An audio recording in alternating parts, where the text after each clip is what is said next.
Shalom adik-adik, apa kabarnya nih adik-adik? Semoga adik-adik tetap sehat dan semangat ya untuk ikut ibadah online. Selamat hari Minggu juga. Nah, sekarang Kak Fani mau mengajak adik-adik untuk memuji Tuhan bersama dari lagu Kidung Ceria nomor 17,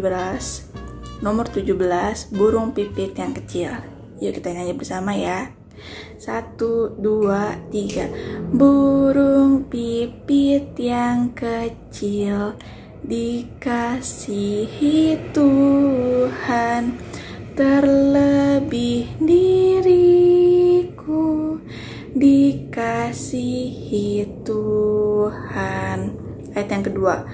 Bunga bakung di padang diberi keindahan, satu tak terlupa oleh penciptanya. Nah, sekarang mari kita bersatu di dalam doa. Selamat pagi Tuhan Yesus, terima kasih karena telah membangunkan kami dari tidur kami semalam Tuhan. Sekarang kami boleh mengikuti ibadah sekolah minggu online. Kiranya Kau memberkati ibadah ini dari awal, pertengahan, hingga pada akhirnya ya Tuhan.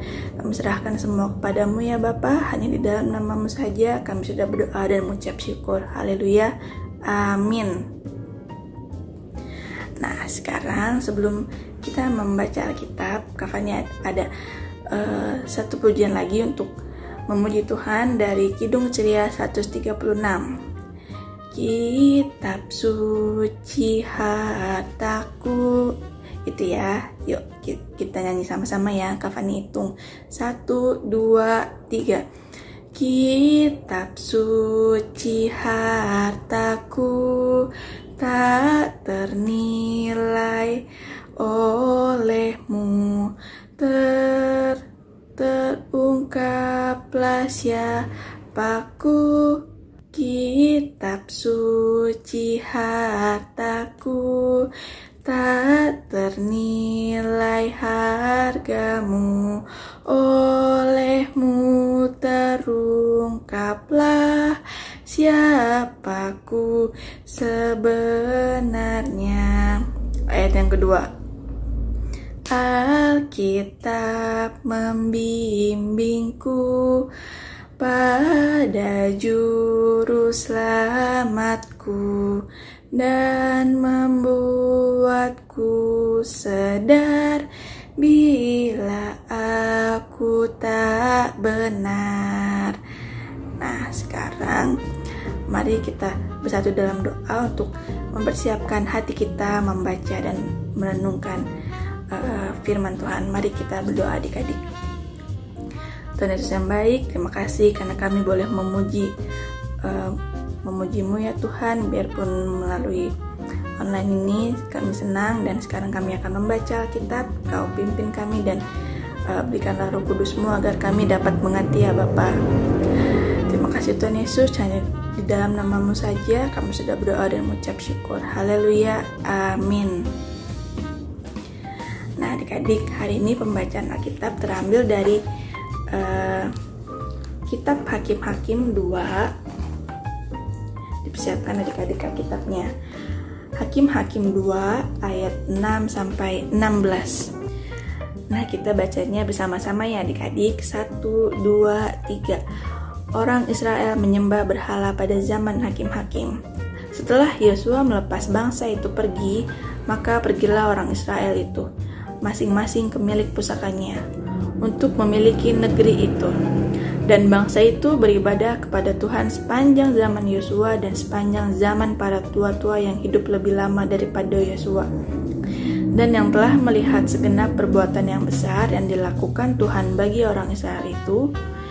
Dan Yosua bin Nun, hamba Tuhan itu, mati pada umur 110 tahun. Ia dikuburkan di daerah milik pusakanya di Timnat Heres, di pegunungan Efrataim, di sebelah utara gunung Gaas. Setelah seluruh angkatan itu dikumpulkan kepada nenek moyangnya, bangkitlah sesudah mereka itu angkatan yang lain yang tidak mengenal Tuhan ataupun perbuatan yang dilakukannya bagi orang Israel. Lalu orang Israel melakukan apa yang jahat di mata Tuhan dan mereka beribadah kepada para Baal. Mereka meninggalkan Tuhan, Allah nenek moyang mereka yang telah membawa mereka keluar dari tanah Mesir, lalu mengikuti Allah lain dari antara Allah bangsa-bangsa di sekeliling mereka, dan sujud menyembah kepadanya, sehingga mereka menyakiti hati Tuhan. Demikianlah mereka meninggalkan Tuhan dan beribadah kepada Baal dan para Ashtoret. Maka bangkitlah murka Tuhan terhadap orang Israel. Ia menyerahkan mereka ke dalam tangan perampok dan menjual mereka kepada musuh di sekeliling mereka, sehingga mereka tidak sanggup lagi menghadapi musuh mereka. Setiap kali mereka maju, tangan Tuhan melawan mereka dan mendatangkan malapetaka kepada mereka, sesuai dengan apa yang telah diperingatkan kepada mereka oleh Tuhan dengan sumpah, sehingga mereka sangat terdesak. Maka Tuhan membangkitkan hakim-hakim yang menyelamatkan mereka dari tangan perampok. Nah, demikianlah pembacaan Alkitab. Nah, hari ini kita mau belajar dari bangsa Israel yang dipimpin oleh hakim-hakim untuk keluar dari perbuatan-perbuatan dosa yang telah mereka lakukan. Nah, adik-adik masih ingat gak nih di sini tentang perbudakan bangsa Israel yang ada di tanah Mesir. Nah, dari dia di tanah Mesir terus dan pembebasan bangsa Israel untuk menuju tanah Kanaan yang dipimpin oleh Musa. Nah, pada saat bangsa Israel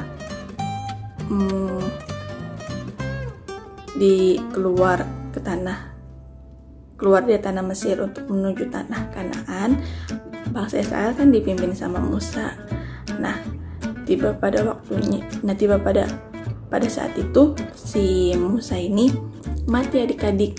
Nah, pengganti Musa ini adalah Yosua yang membawa bangsa Israel hingga tiba di tanah Kanaan atau tanah perjanjian.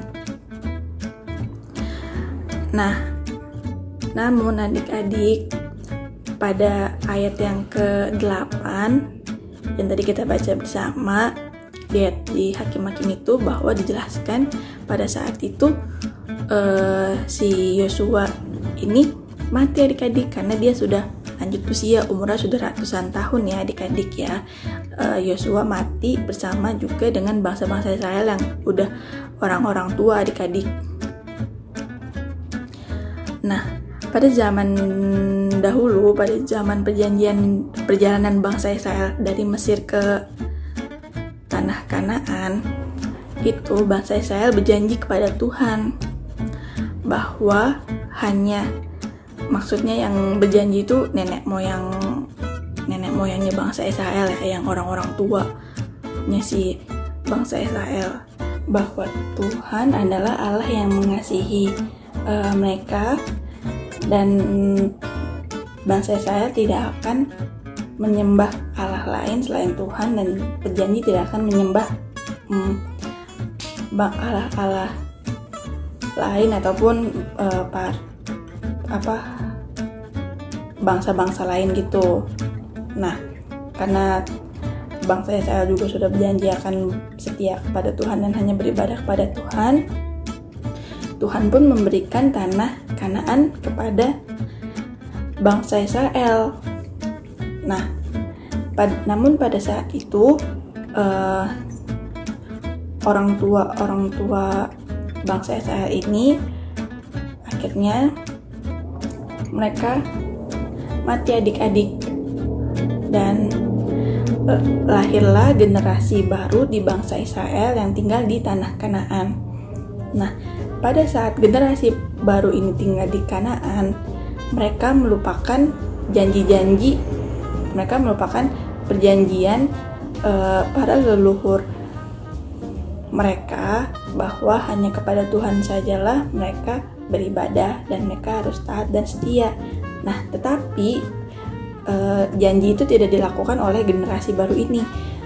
Nah, karena si generasi baru ini tidak mengikuti janji yang telah dibuat, akhirnya generasi baru ini pun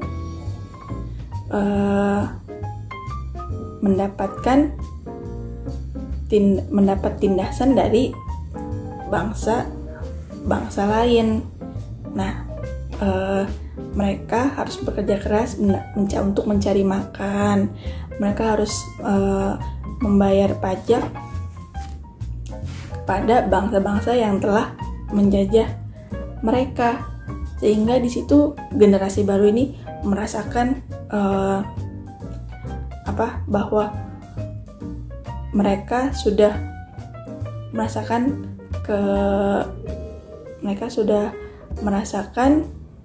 bahwa apa yang telah mereka lakukan itu adalah salah. Mereka mengakui kesalahan mereka, bahwa mereka telah menyembah Allah lain. Generasi baru ini juga tidak hidup dalam Tuhan. Mereka juga suka melupakan janji-janji. Mereka juga melupakan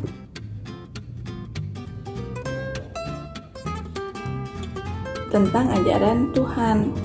Nah, karena mereka akhirnya merasakan kesalahan yang mereka telah buat sendiri di generasi baru ini, akhirnya generasi bangsa Israel ini pun sadar atas perbuatan yang telah mereka lakukan. Terus mereka berdoa, berteriak, dan minta ampun dan minta pertolongan kepada Tuhan untuk dapat melawan bangsa-bangsa lain yang telah menjajah mereka. Nah, menurut adik-adik, apakah Tuhan mendengarkan doa dan teriakan mereka? Ya, adik-adik, Tuhan mendengarkan permohonan doa mereka. Tuhan karena Tuhan sangat mengasihi umat Israel, akhirnya Tuhan mengutus hakim-hakim untuk memimpin bangsa Israel. Nah, di sini hakim-hakim mengajak bangsa Israel untuk sungguh-sungguh menyadari dan bertobat atas kesalahan yang telah mereka perbuat dan kembali kepada Tuhan. Nah, hakim-hakim juga di sini mempunyai tugas untuk memimpin bangsa Israel berperang melawan bangsa-bangsa lain yang telah menindas mereka. Nah, karena Tuhan sudah mengampuni bangsa Israel ini, maka mereka akan menang dalam peperangan ini. Tentu saja ini karena kebaikan kasih Tuhan ya adik-adik. Nah, kira-kira adik-adik dari kisah pelajaran bangsa Israel ini apa yang bisa kita ambil kitanya? Nah, yang dapat kita ambil dalam kehidupan kita sehari-hari ada dua ya adik-adik. Yang pertama, adik-adik tidak boleh melupakan Tuhan. Dan yang kedua, adik-adik harus tahu bahwa Tuhan mengasihi semua orang dari generasi ke generasi, dari mengasihi oma, opa, mama, papa, adik-adik sendiri, bahkan kakak, dan kita semua ditebus menjadi umat kepunyaan Tuhan. Dan oleh sebab itu adik-adik harus juga bangga dan rendah hati sebagai umat Tuhan. Adik-adik juga harus selalu mengasihi Tuhan dan takut akan Tuhan. Adik-adik nggak boleh seperti generasi bangsa Israel yang mudah melupakan saja Tuhan. Mereka gampang tergoda dengan menyembah yang berhala. Nah, untuk itu kira-kira apa aja sih yang dapat kita lakukan dalam kehidupan kita sehari-hari untuk menjadi umat kepunyaan Tuhan, untuk menjadi bahwa oh kita nih anak-anak yang kalau adik-adik dengan setia mengasihi Tuhan, maka adik-adik juga dapat menjadi teladan bagi orang lain, baik itu adik-adik di rumah, di gereja, di sekolah, maupun di tempat adik-adik bermain. Maksudnya adik-adik menjadi teladan, adik-adik tidak sombong, tidak berbohong, rajin berdoa dan baca Alkitab. Dan yang terutama, adik-adik harus mematuhi orang tua ya adik-adik ya, tidak boleh melawan mama papa, tidak boleh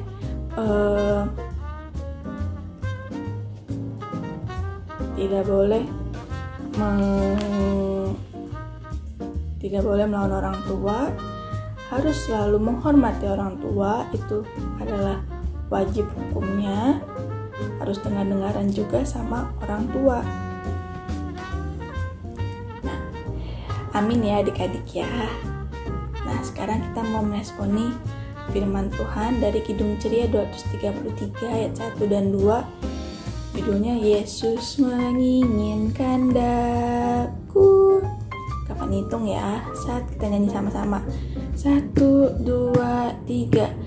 Yesus menginginkan daku bersinar baginya, dimanapun ku berada, ku mengenangkannya. Bersinar, bersinar, itulah kehendak Yesus. Bersinar, bersinar, aku bersinar terus. Ayat yang ketiga. Ku mohon Yesus menolong, menjaga hatiku, agar bersih dan bersinar, meniru Tuhanku. Bersinar, bersinar, itulah kehendak Yesus. Bersinar, bersinar, aku bersinar terus. Nah, sekarang kita mau mengakhiri ibadah kita adik-adik. Nah, yuk mari kita bersatu di dalam doa. Tuhan Yesus yang baik, terima kasih karena kami boleh memuji dan memuliakan nama-Mu ya Bapa. Terima kasih untuk pembelajaran hari ini. Kiranya Engkau mau terus mengajarkan kami agar kami dapat taat dan setia untuk beribadah kepada-Mu saja ya Bapa. Ya Tuhan, terima kasih untuk kesehatan yang telah Kau berikan kepada kami hingga saat ini, hingga kami boleh beraktivitas, boleh ibadah online, dan boleh melakukan semua kegiatan di rumah saja ya Bapak. Tuhan Yesus, Kau juga memberkati adik-adik yang berada di rumah, mereka melakukan aktivitas di rumah, baik di sekolah. Tuhan, Kau memberkati mereka agar mereka dapat terus semangat untuk mengikuti sekolah dari rumah, agar Tuhan Yesus, terima kasih karena kami boleh mendengarkan bagian firman-Mu dan kami boleh memuji nama-Mu ya Bapa di ibadah sekolah, di ibadah peranan anak hari Minggu pada pagi hari ini ya Tuhan. Ya Tuhan, kiranya Kau mau mengingatkan kami terus untuk taat dan setia kepada-Mu saja ya Bapa, dan untuk selalu dengar-dengaran kepada orang tua, dan kami boleh menjadi saksi-Mu dimanapun kami berada ya Bapak. Tuhan Yesus, terima kasih atas kesehatan yang telah Kau berikan kepada kami, sehingga kami dapat menjalankan aktivitas kami di kehidupan kami masing-masing ya Tuhan. Tuhan Yesus, kami juga berdoa untuk bangsa dan negara ini ya Bapak. Kiranya Kau mau terus memberkati bangsa dan negara ini agar semuanya boleh pulih kembali dari virus corona. Kiranya apa yang telah dilakukan pemerintah untuk melakukan upaya-upaya pencegahan virus corona dapat dilakukan di setiap masing-masing masyarakat ya Bapa. Ya Tuhan Yesus, kami juga bersyukur untuk kasih setiamu hingga pada saat ini ya Bapa. Ya Tuhan, sebentar kami akan kembali ke dalam kehidupan kami masing-masing. Kiranya Kau mau menyertai kami dan membimbing kami di sepanjang minggu ke depan kami ya Bapa. Kami serahkan semuanya ke dalam nama-Mu saja. Inilah doa dan rangkaian kami, hanya di dalam nama-Mu saja kami sudah berdoa dan mengucap syukur ya Bapa. Haleluya, amin. Nah adik-adik, sekarang udah selesai deh ibadah sekolah minggunya. Adik-adik di rumah tetap jaga kesehatan, makan makanan yang sehat, rajin-rajin cuci tangan. Kalau keluar rumah jangan lupa pakai masker ya adik-adik. Stay safe and stay happy. Sampai ketemu minggu depan. Dadah.